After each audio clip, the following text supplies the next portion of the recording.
kembali lagi di acara Potskamling, Podcast Kamis Keliling.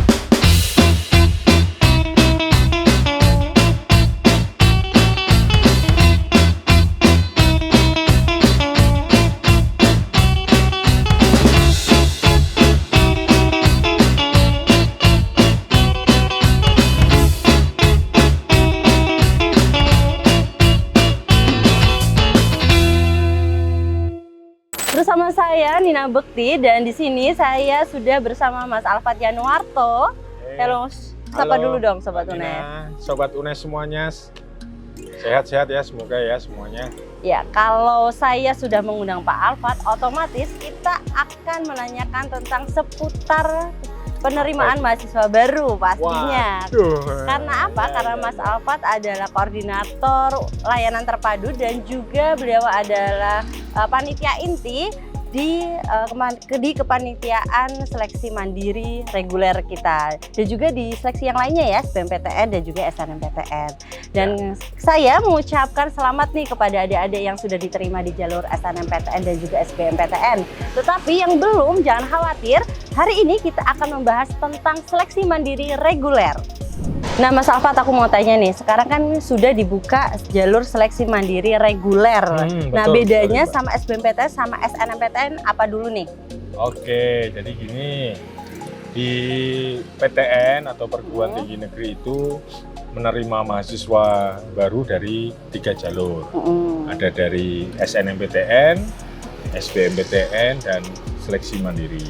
Nah khususnya yang ada di UNES ini, SNMPTN itu kami kemarin mengambil 30% kuota dari yang ada dari keseluruhan yang akan diterima di tahun 2022. SBMPTN berapa? 40%. Nah, untuk yang diseleksi mandiri ini masih ada 30% lagi kuota yang nanti bisa dimasuki oleh adik-adik sekalian ketika ingin kuliah di UNES, Mbak. Baik. Nah, syarat-syarat mereka yang mau ikut mendaftar di seleksi mandiri reguler ini?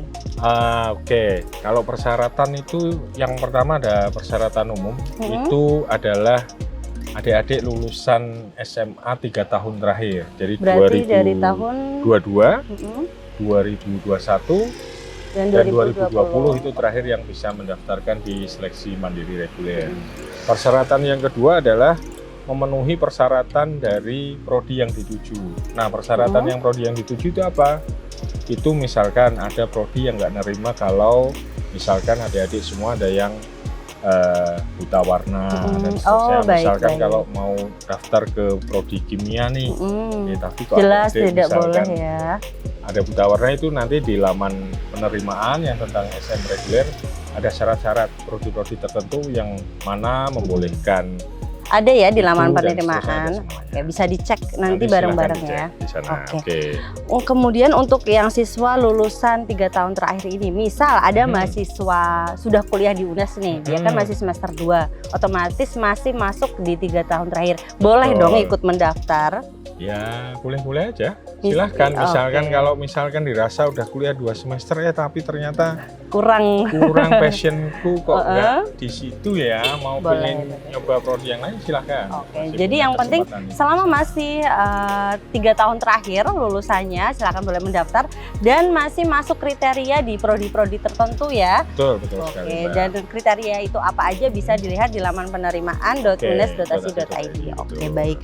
Dan selanjutnya mereka kalau sudah mendaftar kan boleh memilih prodi-prodi. Prodi-prodi apa saja yang available diambil. Jadi kalau tentang pilihan program studi itu di SM UNES adik-adik semua diberi kesempatan memilih 2 program studi, Mbak. Hanya 2 ya? Hanya 2 program studi, pilihannya pilihan pertama dan pilihan kedua. Selain itu boleh nggak Saintek Soshum atau Soshum Saintek? Boleh. Jadi, bebas berarti? Silakan, bebas. Di UNES tidak membatasi untuk pelaksanaan seleksi mandiri, misalkan yang dari Saintek harus ke Saintek, kecuali yang hanya di prodi-prodi yang ada di FMIPA. Nah itu Saintek harus Saintek, tapi kalau di prodi-prodi di fakultas lain itu bisa lintas prodi di sana, Pak. Oh, berarti kalau dia misal pilihan satunya sudah masuk di FMIPA, biologi, berarti pilihan keduanya dia harus saintek juga? Enggak. Nah, misalnya biologi di Saintek nih, mau pengen pilihan keduanya di PGSD, itu kan soshum, boleh. Oh, boleh, berarti terserah ya, Terserah, boleh. Oke, saja. siap-siap. Cuma Berarti nanti yang bisa daftar di MIPA itu, di prodi biologi itu adalah lulusan-lulusan SMA. oh, yang khusus berasal dari SMA yang atau IPA ya, saintek ya. Oh, paham. Hanya Gitu. untuk yang FMIPA saja? Ya, Oke, khususnya. baik. Jadi untuk Sobat UNES yang lulusan IPA untuk masuk ke FMIPA silahkan. Tapi kalau kalian yang lulusnya IPS atau yang setara soshum lah ya, tidak boleh memilih prodi di Fakultas MIPA, begitu? Ya, Oke, beberapa siap. prodi. Lebih jelas ya. Kemudian itu kan sudah memilih prodi, misalkan sesama soshum atau campuran lah dikatakan saintek atau soshum. Ada perbedaan biaya pendaftaran kah? Untuk biaya pendaftaran, karena memilihnya hanya 2 prodi itu sama. Jadi mau yang memilih Saintek soshum atau soshum, itu biaya pendaftarannya sama, Mbak, Rp250.000. Tapi ada satu tambahan adalah bagi adik-adik yang memilih prodi-prodi di seni dan olahraga yang memerlukan portofolio. Sama seperti SN dan SBMPTN yang lalu, prodi-prodi yang memerlukan portofolio itu ada tambahan biaya yang harus dibayarkan oleh adik-adik semua sebesar Rp150.000 khusus di prodi seni dan olahraga. Kalau di Fakultas Ilmu Keolahragaan itu kan ada kesehatan masyarakat. Itu masuk ke Rp150.000 atau enggak? Kalau yang kesehatan masyarakat, kalau yang ada di Fakultas Ilmu Keolahragaan, ada prodi gizi atau kesehatan masyarakat itu nggak masuk di sana. Oh, nggak masuk karena memang tidak masuk ke olahraga ya, meskipun itu adalah Fakultas Ilmu Keolahragaan. Oke, baik. Selanjutnya untuk kalender pendaftaran nih, di situ untuk pendaftaran online saya lihat tanggal 24 Mei sampai dengan 2 Juli 2022. Betul sekali, Mbak. Oke, baik. Lalu diberikan kesempatan setelah mendaftar sampai 2 Juli, melakukan pembayarannya adalah sampai 4 Juli 2022. Setelah itu nanti ada proses atau mekanisme untuk mencetak kartu ujian. Jadi kalau pas daftar sudah bayar itu baru namanya memperoleh yang namanya formulir pendaftaran. Nah, tetapi nanti untuk bisa ikut pelaksanaan SM-nya, adik-adik sekalian harus mencetak kartu ujian. Karena di kartu ujian nanti ada informasi-informasi di sana.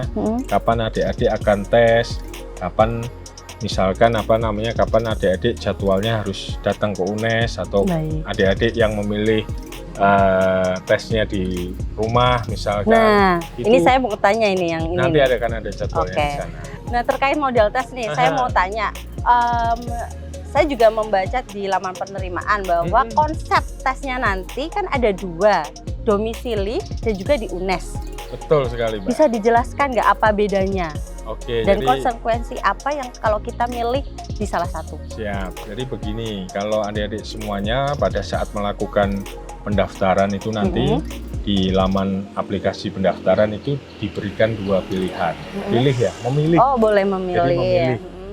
Mau tes komputer dengan datang di UNES, kami menyediakan tempatnya di sini.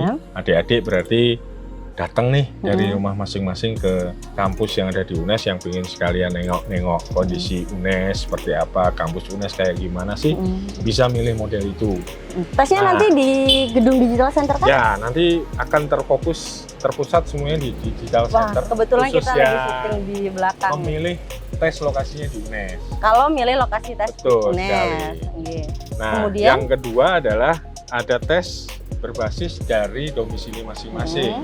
Itu misalkan buat adik-adik yang jauh-jauh nih, malah misalkan dihitung pembiayaannya untuk datang ke UNES kok mahal sekali. Misalkan rumah saya dari Jakarta atau dari Bandung, ingin ikut pelaksanaan tes SM di UNES, tapi saya ingin tesnya dari rumah aja nih, atau dari domisili saya tinggalnya di mana, silahkan.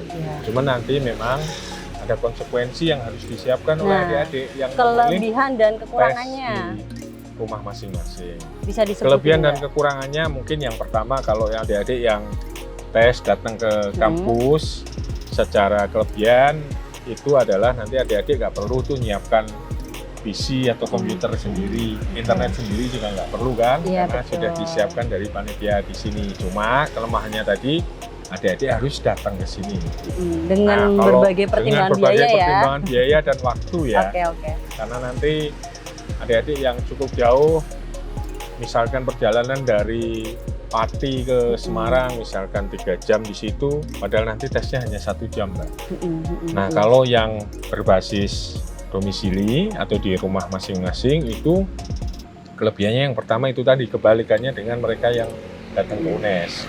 Jadi dimanapun adik-adik selama terkoneksi dengan internet, nanti ada beberapa persyaratan di sana. Adik-adik bisa melaksanakan tes itu dari tempat masing-masing. Nah, Tetapi itu harus menyiapkan peralatannya secara mandiri. Oke. Gitu.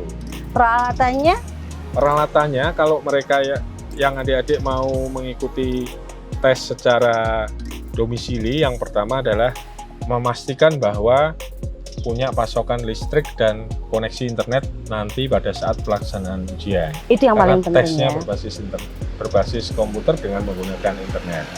Yang kedua adalah menyiapkan hardware, menyiapkan peralatan. Yang pertama adalah laptop dulu atau PC berkamera, karena nanti pengawasannya semua akan dilakukan secara online.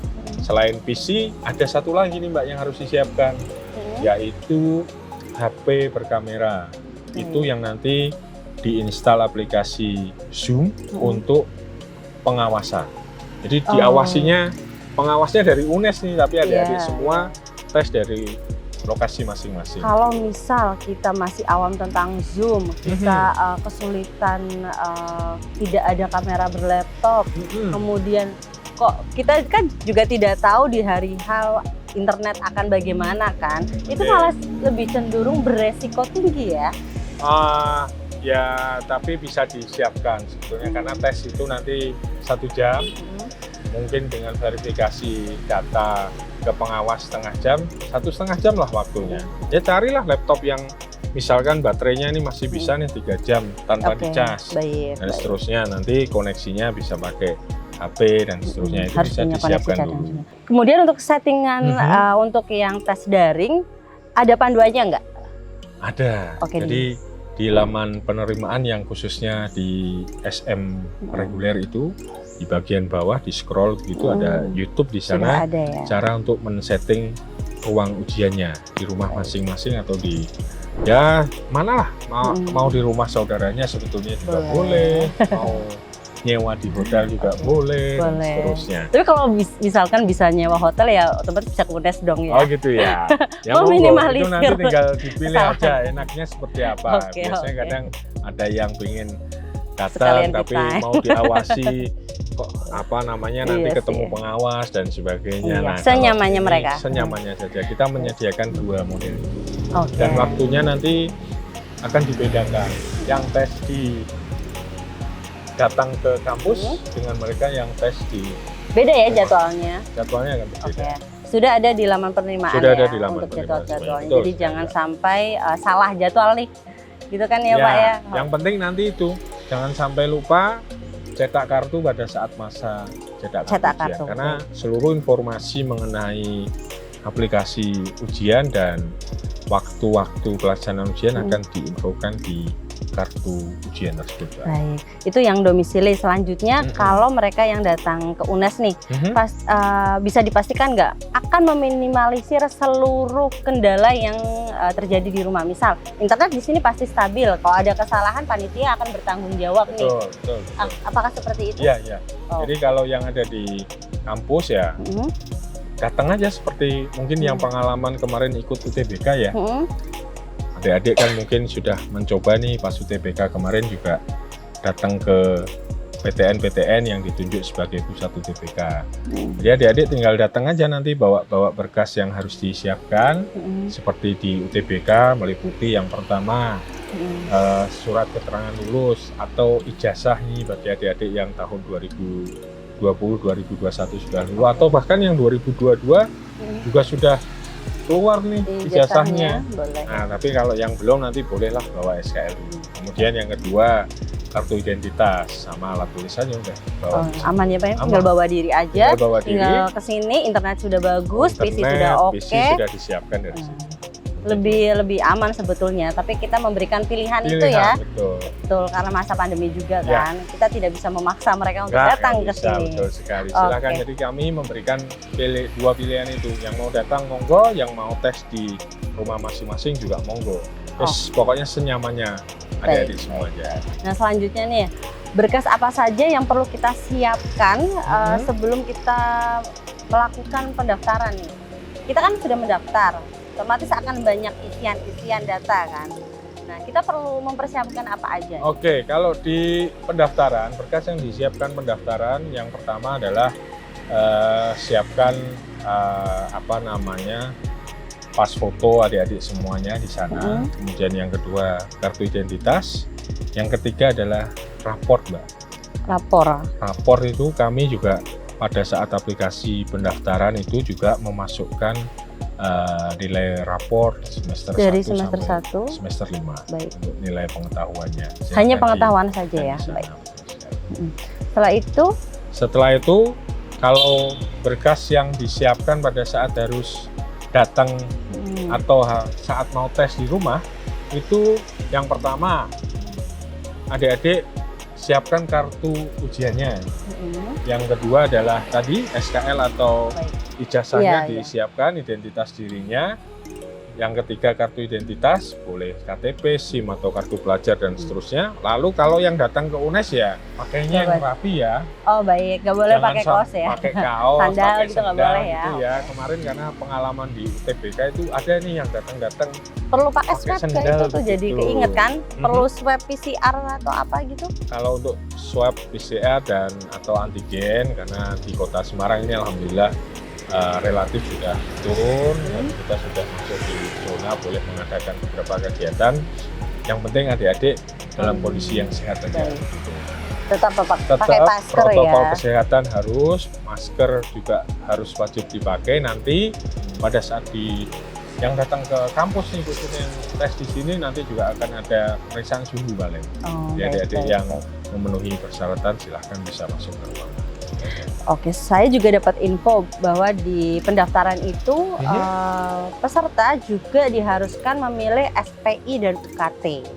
Di sana juga ada rentangnya. Kita bahas satu-satu nih. Yang pertama, yang paling rentan dan tidak ada di jalur lain adalah SPI, Sumbangan Pengembangan Institusi. Di sana kan ada beberapa rentang, bisa dijelaskan nggak perbedaan rentang itu, dan kalau kita milihin misalkan rentang paling rendah, apakah itu akan mempengaruhi penilaian atau bagaimana? Baik. Jadi begini, memang di dalam peraturan Menteri mengenai penerimaan mahasiswa baru di PTN itu jalur untuk yang seleksi mandiri itu PTN diperkenankan untuk mengambil yang namanya SPI, Sumbangan Pengembangan Institusi. Nah kalau di UNES ini SPI-nya pilihan. SPI-nya pilihan, kategorinya 1 sampai 5 aja, Mbak. Jadi nggak bisa memilih SPI yang saya pingin di prodi yang sangat favorit nih, saya mau ngisi di atas pilihan yang tersedia, itu nggak bisa. 100 juta misal. Nggak bisa, 100 juta misalnya itu nggak bisa. Oh gitu, ada jadi pilihannya di ya? UNES itu hanya di kategori 1, 5 juta, kategori 2, 10, kategori ketiga 15, kategori 4, 20, dan yang paling tinggi adalah di 25 juta. Dan itu sukarela ya? Itu sukarela sesuai dengan kemampuan orang tua atau wali masing-masing. Dan sekali lagi pada saat proses seleksi pilihan-pilihan SPI itu tidak mempengaruhi secara penerimaan secara akademik. Tidak mempengaruhi ya, itu kan yang namanya juga sodakoh kan ya, sodakoh UNES gitu. Jadi siapapun milih di SPI berapapun ya, asalkan secara seleksi masuk ya akan masuk ke sana. Oke, jadi Sobat UNES sudah paham ya, untuk pilihan SPI tidak mempengaruhi hasil akhir ya. Gitu. Selanjutnya UKT nih, kita kan juga diminta memilih pilihan UKT-nya mana aja. Betul sekali. Nah, yang saya mau tanya, ketika mereka diterima, apakah pilihan tersebut yang akan menjadi UKT-nya? Oke, Jadi kalau UKT itu, kalau yang jalur SN sama SBMPTN itu kan mereka mengisi yang namanya di UNES itu data pokok dulu ya Mbak, untuk menentukan besaran UKT-nya. Nah, tapi kalau yang SM ini adik-adik diberikan apa namanya kesempatan untuk memilih UKT yang ada di seleksi mandiri. Tetapi nanti memang pada saat penetapan UKT itu juga akan dilihat dari data-data yang sudah dimasukkan adik-adik pada saat proses pendaftaran. Jadi bisa saja nih, misalkan kalau memilihnya misalkan kategori yang cukup rendah, tetapi dari isian datanya kok isian di saat pendaftaran atau data pendaftaran. pokok? Isian saat pendaftaran ada data pokok mini namanya data pokok di sana. Dicek di sana, nanti kalau di sana kok ternyata dari sisi pendapatan orang tua lebih tinggi dan sebagainya, itu kan nanti juga akan disesuaikan dengan teman-teman yang di SN dan di SB. Kalau misalkan dengan kondisi yang hampir sama tetapi kok malah lebih murah misalkan, nah itu akan jadi masalah. Sehingga apa namanya, selain dari isian pilihan itu juga akan dicek dari pengisian data pokok mini yang ada di pendaftaran. Jadi Sobat UNES jangan sampai salah mengisi, kalau bisa konsultasikan dulu dengan orang tua ya. Betul kalau sekali. mau mengisi. Isikan betul-betul dengan keadaan yang betul-betulnya, sejujur-jujurnya, karena nanti pada saat proses pendaftaran itu juga ada namanya, setelah memilih UKT dan SPI, adik-adik bersama orang tua akan menandatangani satu form pernyataan kesanggupan UKT dan SPI berapa yang akan dibayarkan di sana, Mbak. Itu filenya nanti diunggah di laman pendaftaran. Begitu, Mbak. Oke nih Mas, oke untuk yang misalnya sudah mendaftar nih, nah, mereka kan setelah itu kan melakukan tes. Otomatis ada materinya kan? Oh iya, betul. Iya, materinya apa aja dan apa bisa nggak kita dapetin contoh soal misal dari tahun sebelumnya atau gimana gitu? Oke, kalau tentang materi tes itu nanti tesnya itu hanya TPA sama bahasa Inggris, Mbak. Dengan waktu tes nanti efektif itu 60 menit. 1 jam. Akan menyelesaikan 60 soal, 30 soal TPA dan 30 soal bahasa Inggris. Materinya apa aja, kisi-kisinya seperti apa, itu sudah ada di laman penerimaan, Mbak.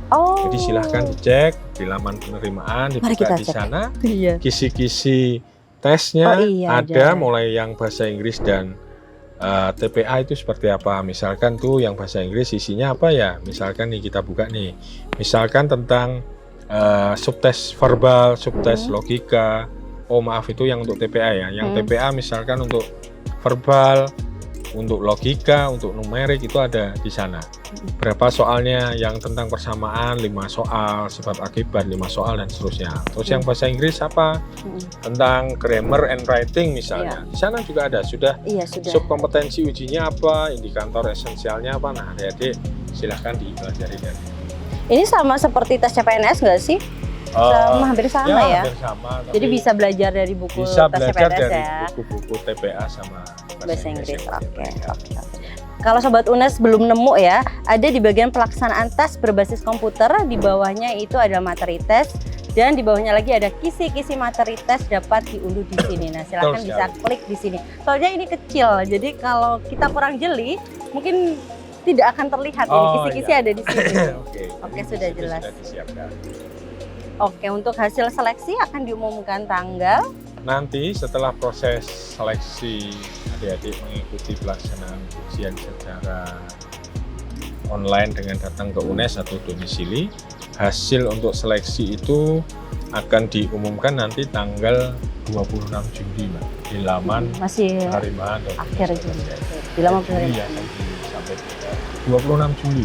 26 Juli akan disampaikan hasil akhir untuk penerimaan yang seleksi mandiri jalur reguler. Kalau misalnya selama pendaftaran atau ada masalah di tengah-tengah pendaftaran, kita menghubungi siapa nih? Oke, baik. Kalau yang ada masalah, ada pertanyaan yang ingin disampaikan seputar pendaftaran seleksi mandiri ini, adik-adik ada 2 jalur yang bisa ditempuh. Seperti yang ada di laman itu, Mbak, di bagian bawah itu ada kita scroll nomor telepon. Ke bawah.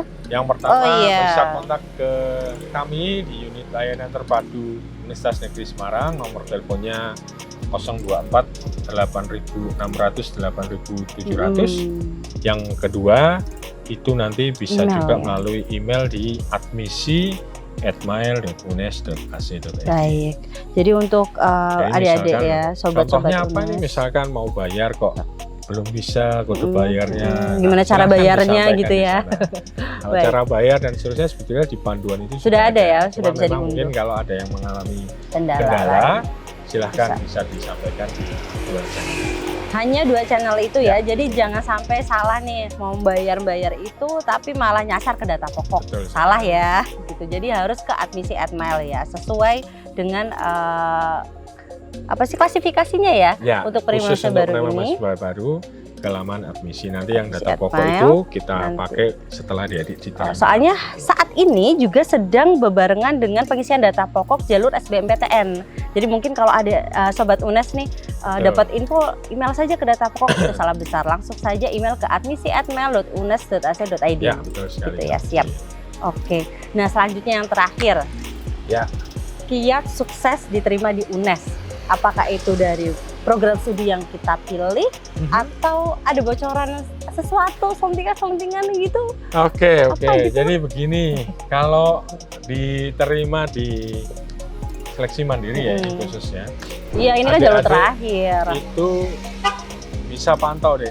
Hmm. Sebetulnya keketatan yang saat ini sudah masuk seperti Iya. apa itu bisa dipantau di laman pendaftaran. Jadi Laman di pendaftaran ada ya? Saya mau sm.unes.ac.id cek itu juga. di bagian bawah ada yang namanya jurnal pendaftaran.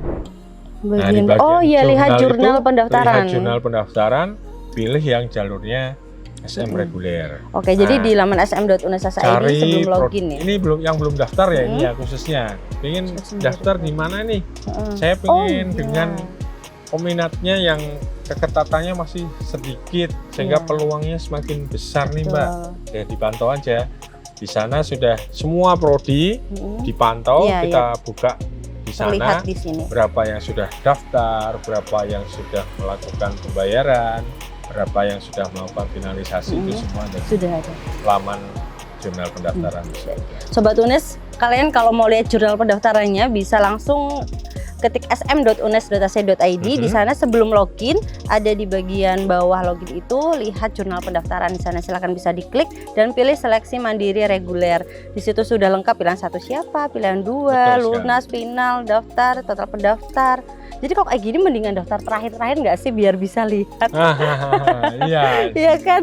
Kalau mau melihat apa namanya, Hari terakhir gitu. ya kalau katakan lawan ya, Pong itu ya teman-teman semua begitu. Cuma Iya memang sih. itu nanti kan bakal jadi pesaing ya untuk Betul. masuk ke prodi tersebut.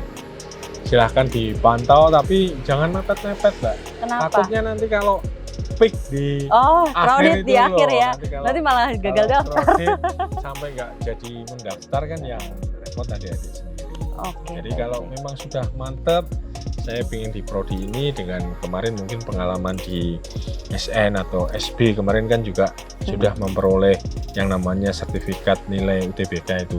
Nah itu kira-kira dengan kemampuan adik-adik sekalian itu bisa nggak memetakan prodinya mana kira-kira yang sesuai dengan kemampuan saya. Oh, sertifikat UTBK itu dijadikan bahan pertimbangan juga nggak sih? Untuk di Dengan- UNES, untuk pelaksanaan seleksi mandiri itu tidak mengambil nilai UTBK. Oh, Jadi baik. yang Pure murni dari akan hasil tes ya? dijadikan itu adalah dari hasil tes malah dan sama dengan hasil verifikasi raport yang tadi diunggah. Oh, di awal. baik. Itu akan ada pengecekan begitu terhadap raport-raport yang diunggah oleh Dan juga yang uji keterampilan tadi ya? sama plus 1 uji keterampilan Kalau bagi yang pilih. prodi seni, Dan juga prodi olahraga. Oke. Terakhir yang saya tadi kelupaan tentang pelamar KIPK. Oke. Nah, untuk pelamar KIPK ini potensi diterima di jalur seleksi mandiri ini bagaimana? Apakah sama dengan SBMPTN dengan juga SNMPTN atau spesial nih untuk seleksi mandiri?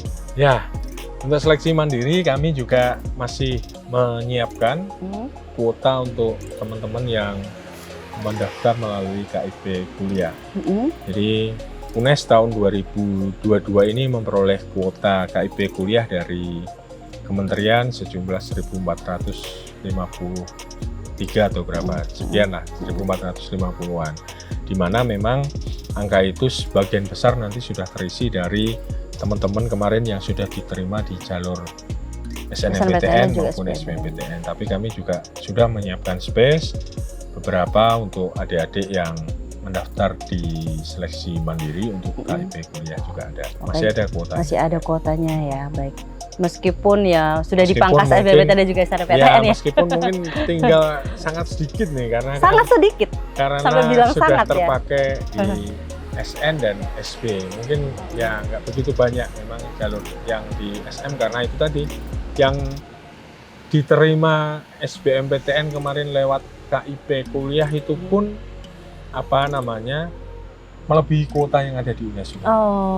Jadi kita punya kuota 1.450, SBMPTN kemarin itu yang daftarnya pakai KIPK ada 1.609. Yang dinyatakan diterima ya? Yang dinyatakan diterima kuliah di UNES ya, tapi belum tentu KIPK-nya. Jadi itu berlaku juga di seleksi mandiri. Misal mereka pelamar KIP, diterima di UNES nih saat pengumuman, tapi belum tentu KIPK-nya lolos. Betul sekali, karena nanti akan ada proses verifikasi dari tim di kemahasiswaan untuk penetapan siapa-siapa yang berhak menerima KIP kuliah. Sekali lagi itu karena keterbatasan kuota yang ada.